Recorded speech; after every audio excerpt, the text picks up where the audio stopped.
வெற்றிலை வராகித் தாயின் வெற்றி வாக்கு இது. என் தங்கமே, நீ எதற்காக கவலைப்படுகிறாய்? நீ எது செய்தாலும் சரி, எது பேசினாலும் சரி, அனைத்தும் உன் அன்னையான எனக்கு தெரியும். நான் பார்த்து கொண்டும் கேட்டுக்கொண்டும் தான் இருக்கிறேன். நீ பொறுமையாக இரு. உன் தேவையை நான் நன்கு அறிவேன். உன்னை அனைத்திலும் இருந்து காப்பாற்றிக் கொண்டுதான் நான் வருகிறேன். உனக்கு தப்பிக்கும் வழிகளையும் அவ்வப்போது கொடுத்து கொண்டு காப்பாற்றிக் கொண்டுதான் வருகிறேன். எப்பொழுது நீ என்னை வணங்க ஆரம்பித்தாயோ அப்போதே உனது துன்பங்கள் ஒரு முடிவுக்கு வந்துவிட்டன. உன் கவலைகள் ஒளிந்துவிட்டன என்பதை நம்பாமல் இருப்பவர்கள் என் பெயரை உதடுகளால் சொல்லி உள்ளத்தால் தள்ளி நிற்கிறார்கள். உனக்கென இருந்த இரும்பு போன்ற கர்மாக்களையெல்லாம் பஞ்சு போன்று மென்மையானதாக ஆக்கி உன் விதிகளையெல்லாம் சரிப்படுத்திவிட்டு அது நிறைவேற ஒரு காலம் நிர்ணயிக்கப்பட்டு இருக்கிறது. அவ்வளவுதான். அந்த காலத்திலிருந்து எல்லா நன்மைகளும் தானாகவே உனக்கு நடக்கத் தொடங்கிவிடும். அதுவரை உனக்கு ஏற்படும் அனைத்து இடையூறுகளிலிருந்தும் உன்னை காப்பாற்றிக் கொண்டே இருப்பேன். அதனால் கவலையை மறந்து தினமும் நன்றாக தூங்கு. இவ்வளவு நாள் உன்னை காப்பாற்றி வந்த நான் இனியும் காப்பாற்ற மாட்டேனா என்ன? நம்பிக்கையோடு தைரியமாக இரு.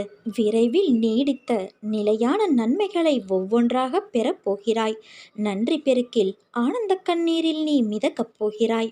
அன்பு குழந்தையே, உன் மனதில் உள்ள ஏக்கங்களும் பரிதவிப்பும் நான் அறியாமல் இருப்பேனா? உன் மன வலிமையை சோதிக்கும் அளவிற்கு எல்லா நிகழ்வுகளும் நடக்கின்றன. அவைகளை மெல்ல மெல்ல தாங்கி இன்று தாங்க வழியில்லாமல் சோர்ந்து போயிருக்கும் உன்னை எப்படி நான் சும்மா விடுவேன்? எல்லாம் சுகமாகிவிடும் என்று சொல்கிறீர்கள்.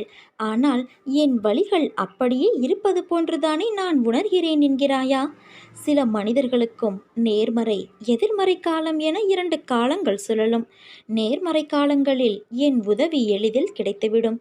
ஆனால் எதிர்மறை காலத்திலோ என் கைகள் உன் பக்கத்தில்தான் இருக்கும். நீ என் பார்வையில்தான் இருப்பாய்.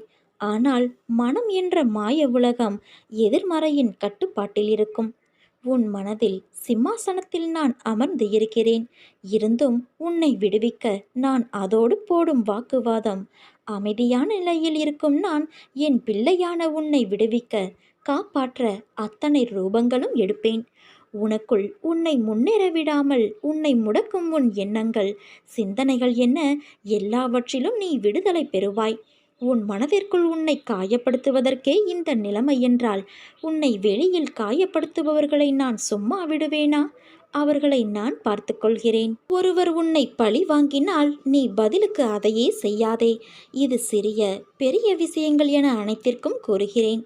அவர்களைப் போல நீ நடந்தால் உனக்கு என்ன வேறுபாடு? ஒன்றை புரிந்து கொள். பழி வாங்குவதால் எதிரில் உள்ளவர்கள் மட்டும் வீழ்வது கிடையாது.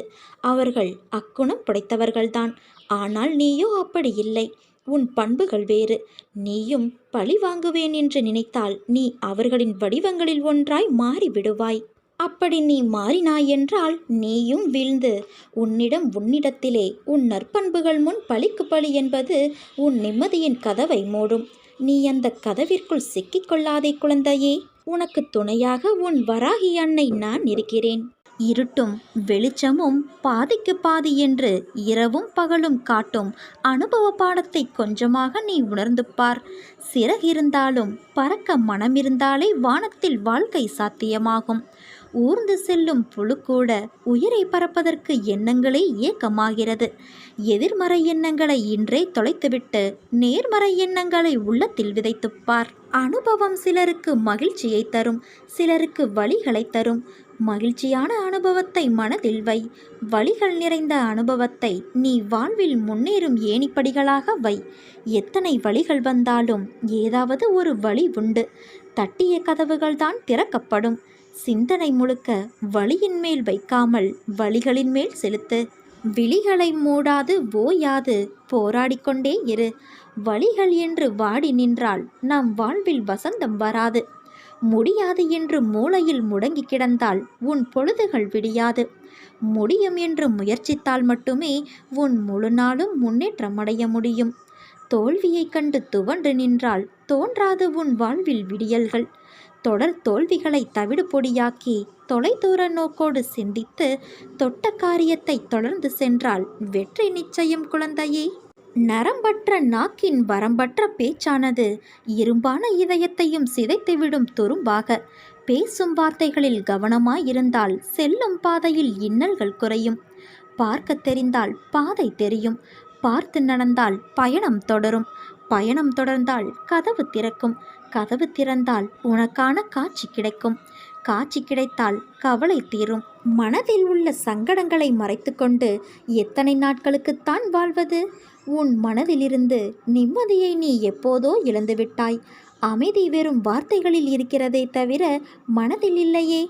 வெளியே சொன்னால் கௌரவம் போய்விடும் என நினைத்து மனதில் பூட்டிய விஷயங்கள் இன்று உன் உடலையும் சேர்த்து பாதிக்கும் நிலைக்கு உன்னை தள்ளி இருக்கிறது. எதையோ இழந்துவிட்டது போன்ற பரிதவிப்பிலேயே ஒவ்வொரு நாளையும் ஒரு யுகமாக நீ நகர்த்து வருகிறாய். மெல்ல மெல்ல நீ தளர்ந்து விட்டாய் குழந்தையே. என்னை புரிந்து கொண்டு தேற்றுவார் யாரும் இல்லை என்று மனதில் தவிக்கின்றாய். உன்னை தேற்றுவதற்காகவும் உனக்கு உதவிகள் செய்வதற்காகவும் இதோ நான் உன்னோடு வருகின்றேன்.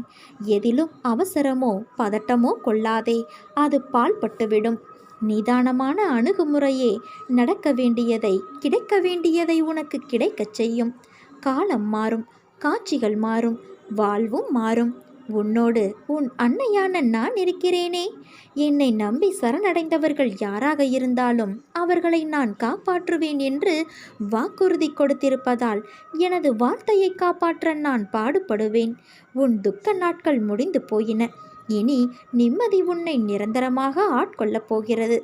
எதையும் சுலபமாக எடுத்துக்கொண்டு நடக்கப் போகிற நிலைக்கு நீ வரத்தான் போகிறாய். வாழ்க்கையில் அழகு என்பது நாம் எவ்வளவு மகிழ்ச்சியாக உள்ளோம் என்பதில் இல்லை, நம் செயலால் மற்றவர்கள் எவ்வளவு மகிழ்ச்சி அடைகிறார்கள் என்பதில்தான் இருக்கிறது. மகிழ்ச்சி என்பது போய் சேரும் இடம் அல்ல, அது ஒரு பயணம். மகிழ்ச்சி என்பது எதிர்காலம் அல்ல, அது நிகழ்காலம். ஏனென்றால் மகிழ்ச்சியாக இருக்கும்போது மனம் தெளிவடைகிறது. மனம் தெளிவாக இருக்கும்போது உள்ளத்தில் புது புது சிந்தனைகள், தூய எண்ணங்கள் ஊற்றெடுக்கிறது. மனம் மகிழ்ச்சியாக இருக்கும்போது தான் ஒருவரின் செயல்திறன் அதிகமாகவும் ஆக்கப்பூர்வமாகவும் இருக்கும். எந்த சூழ்நிலையிலும் ஆனந்தமாக இருக்க கற்றுக்கொண்டு விட்டால் துன்பங்களின் நிழல் கூட உன்னை அணுக முடியாது. மற்றவர்களை மகிழ வைத்து மகிழ்ச்சி கொள். உலகம் உன்னை கண்டு மகிழும். நீ எங்கே அசிங்கப்படுகிறாயோ அந்த இடம்தான் வாழ்க்கையின் பாடத்தை கற்றுக்கொள்ள சிறந்த இடம். அதனால் அமைதியாக இருந்து கற்றுக்கொள். உன் பிரச்சனை, சவால்கள் எதுவாக இருந்தாலும் சரி, சற்று விலக்கி வை. ஓய்வெடு. நிதானமாக யோசி. பிறகு செயல்படு. எல்லாம் சுலபமாக முடியும். பொறுமை ஒன்றுதான் உன்னை வெற்றிக்கான நல்நிலைக்கு கொண்டு செல்லும். நீ ஒவ்வொரு முறையும் தோற்கும்போது நான் இன்னும் பெரிய செயல்களில் வெற்றி பெறப் போகிறோம் என்று மனதில் வைத்துக்கொள். முன்பு தோல்வியடைந்து விட்டோம் என்று தரையை பார்த்தலும், பிறகு வெற்றி பெற்றுவிட்டோம் என்று வானத்தை பார்த்தலும் வாழ்க்கைக்கு சிறந்தது அல்ல. கர்வமற்ற வெற்றியே மேன்மேலும் சிகரம் தொட வழிவகுக்கும். நீ சம்பாதித்த பணத்தை சேர்த்து வைக்கலாம், ஆனால் வாழ்க்கையை சேர்த்து வைக்க முடியாது. பணம் சம்பாதிக்க நல்லவர் கெட்டவர் எல்லோராலும் முடியும். மனிதர்களை சம்பாதிக்க நல்ல மனதுள்ள மனிதனால் மட்டும்தான் முடியும். முற்றுப்புள்ளியை கூட 3 முறை வைத்தால் தொடர்ச்சியாகிவிடும். எதிலும் குறைகளை காண்பவர்களுக்கு ரசிக்க தெரியாது. எதையும் ரசிப்பவருக்கு குறைகளே தெரியாது. அதனால் தவறவிட்ட நாட்களை எண்ணி வருந்தினால் மறுபடியும் கிடைத்துவிடவா போகிறது? தவறவிட்டது நமக்கானது இல்லை என்று வாழ்க்கையில் அடுத்த கட்டத்தை நோக்கி செல்ல பழகினால் வாழ்க்கை அழகாகும். நீ செய்யும் ஒவ்வொரு செயலையும் திட்டமிடு. ஒரு குறிப்பிட்ட வேலையை இவ்வளவு நேரத்திற்குள் செய்து முடிக்க வேண்டும் என்ற பழக்கத்தை வளர்த்துக்கொள். எதையும் நாளை செய்வோம் என்று தள்ளி போடாதே. நாளை நாளை என்று தள்ளி போடும் பழக்கம் நல்லதல்ல. தற்போது இருக்கின்ற காலம் மட்டுமே உனக்கு உரியது. மன உறுதியோடு வாழ்க்கையை நடத்து. நீரோட்டம் போல காலமும் நிற்காமல் ஓடிக்கொண்டுதான் இருக்கும். அதை ஒரு நாளும் நிறுத்த முடியாது. அதனால் வேப்பம்பூவிலிருந்து தேனை சேகரிக்க தவறுவது இல்லை தேனீக்கள்.